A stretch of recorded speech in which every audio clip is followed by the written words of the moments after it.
ये दोपहर का समय था।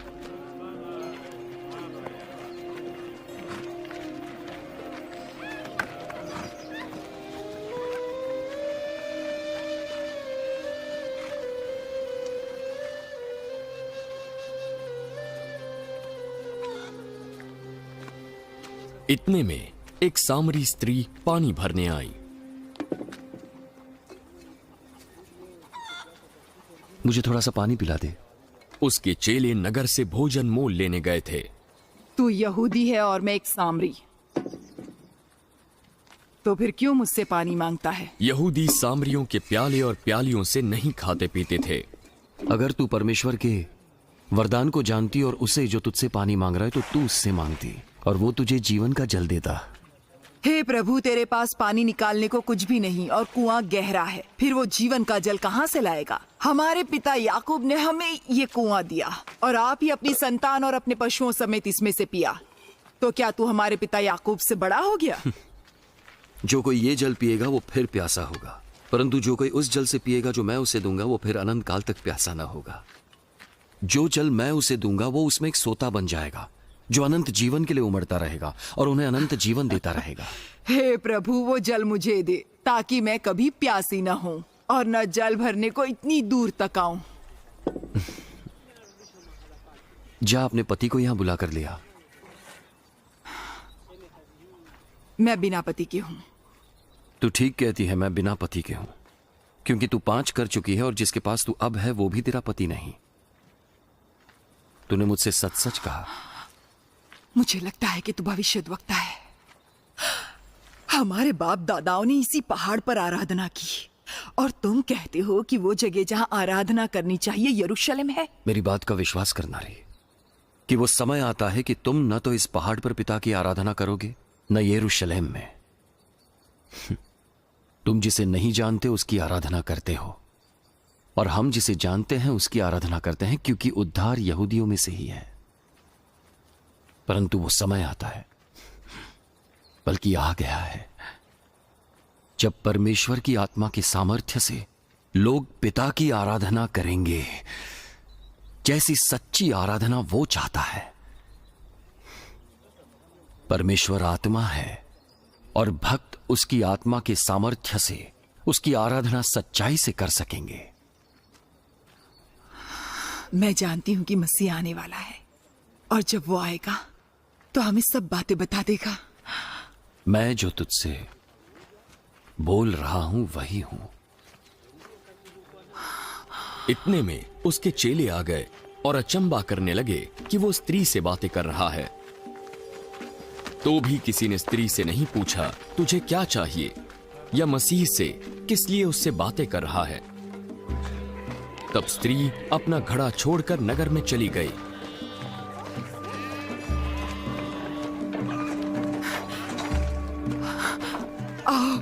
एक व्यक्ति को देखो जिसने सब कुछ मैंने किया मुझे बता दिया। कहीं यही तो मसीह नहीं है?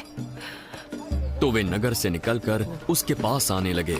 इस बीच उसके चेलों ने यीशु से ये विनती की, हे रब्बी, कुछ खा लो।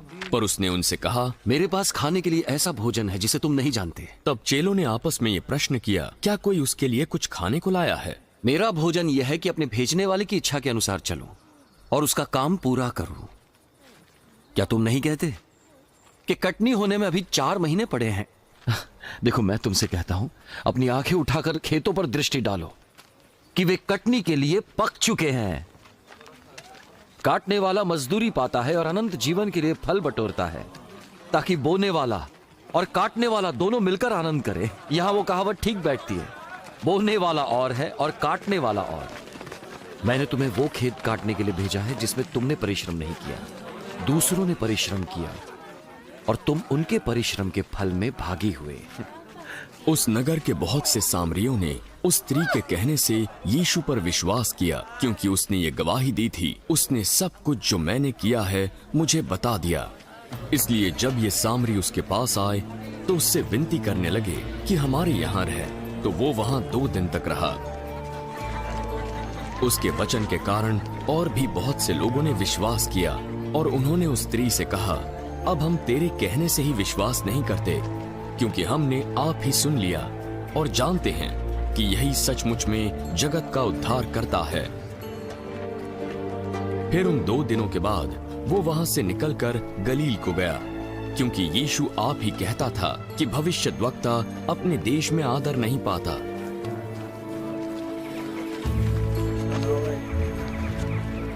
जब वो गलील में आया तो गलीली आनंद के साथ उससे मिले, क्योंकि जितने काम उसने यरूशलेम में पर्व के समय किए थे उन्होंने उन सबको देखा था, क्योंकि वे भी पर्व में गए थे।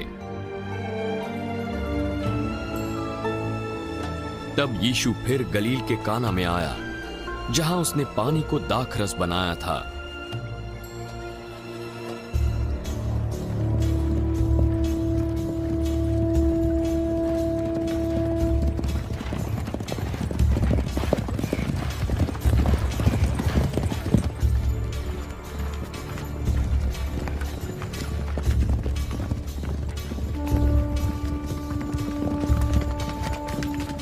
वहां राजा का एक कर्मचारी था जिसका पुत्र कफरनहूम में बीमार था।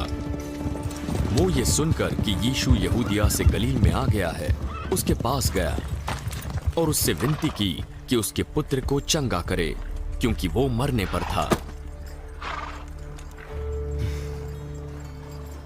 जब तक चिन्ह और अद्भुत काम न देखोगे तब तक तुम विश्वास न करोगे। हे प्रभु, मेरे बालक की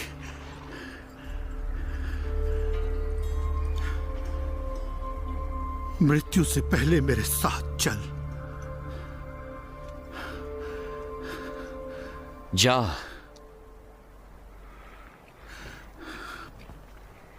तेरा पुत्र जीवित है। उसने यीशु की बात पर विश्वास किया और चला गया।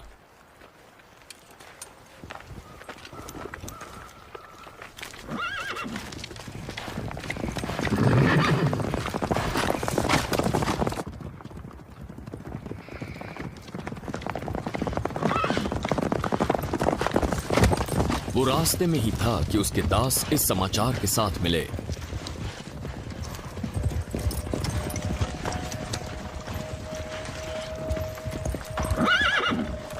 तेरा लड़का जीवित है।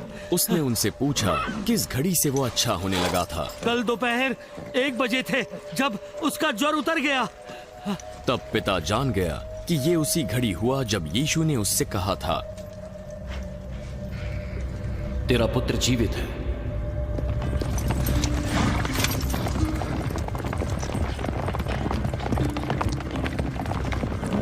और उसने और उसके सारे घराने ने विश्वास किया।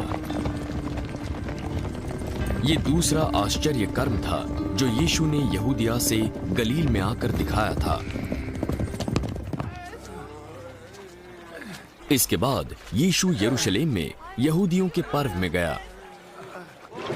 यरूशलेम में भेड़ फाटक के पास एक कुंड है जो इब्रानी भाषा में बेतहस्दा कहलाता है।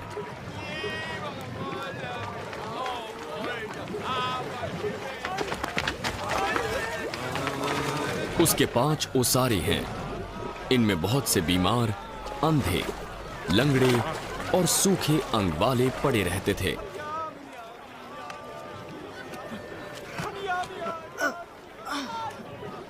वहां एक मनुष्य था जो 38 वर्ष से बीमारों में पड़ा था।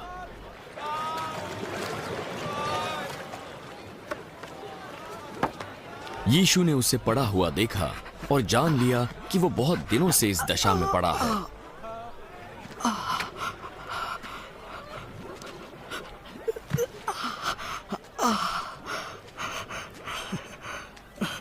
क्या तू चंगा होना चाहता है?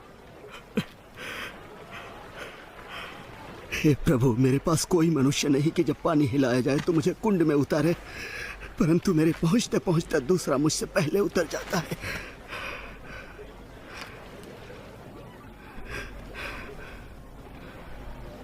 उठ, अपनी खाट उठा और चल फिर।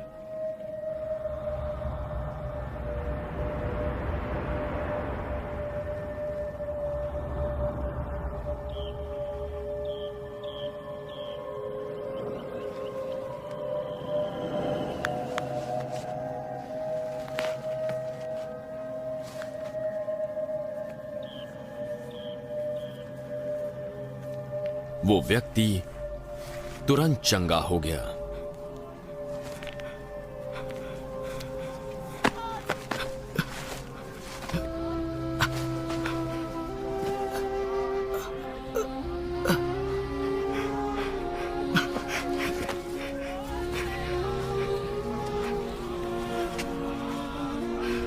और अपनी खाट उठाकर चलने फिरने लग गया।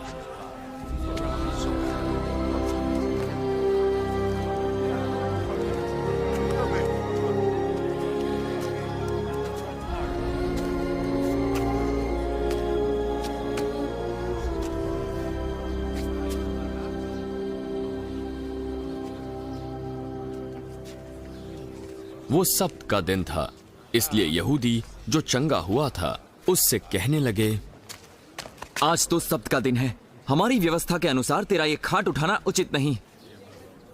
जिसने मुझे चंगा किया उसने कहा अपनी खाट उठा और चल फिर।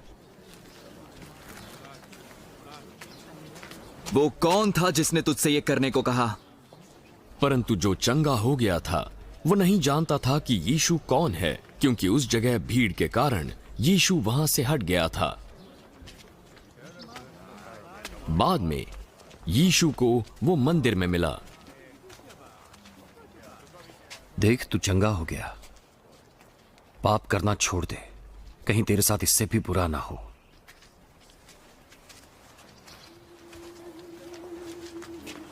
उस व्यक्ति ने जाकर यहूदियों से कह दिया कि जिसने मुझे चंगा किया वो यीशु है।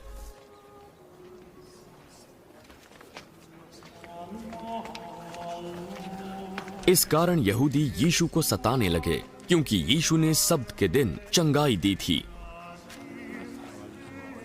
यीशु ने उनसे कहा, मेरा पिता हमेशा काम करता है और मुझे भी काम करना है। इस उत्तर से यहूदी और भी अधिक उसे मार डालने का प्रयत्न करने लगे, क्योंकि वो न केवल सब्त के दिन की विधि को तोड़ता, परंतु परमेश्वर को अपना पिता कहकर अपने आप को परमेश्वर के तुल्य भी ठहराता था। इस पर यीशु ने उन्हें उत्तर दिया, मैं तुमसे सच सच कहता हूं, पुत्र अपने आप से कुछ नहीं कर सकता, केवल वो जो पिता को करते देखता है, क्योंकि जिन जिन कामों को वो करता है उन्हें पुत्र भी उसी रीति से करता है, क्योंकि पिता पुत्र से प्रीति रखता है। और जो जो काम वो आप करता है वो सब उसे दिखाता है, और वो इससे भी बड़े बड़े काम करके दिखाएगा, ताकि तुम अचंबा करो। जैसा पिता मरे हुओं को उठाता है और जिलाता है, वैसा ही पुत्र भी जिन्हें चाहता है उन्हें जिलाता है। पिता किसी का न्याय नहीं करता, परंतु न्याय करने का सब काम पुत्र को सौंप दिया है, कि सब लोग जैसे पिता का आदर करते हैं वैसे ही पुत्र का भी आदर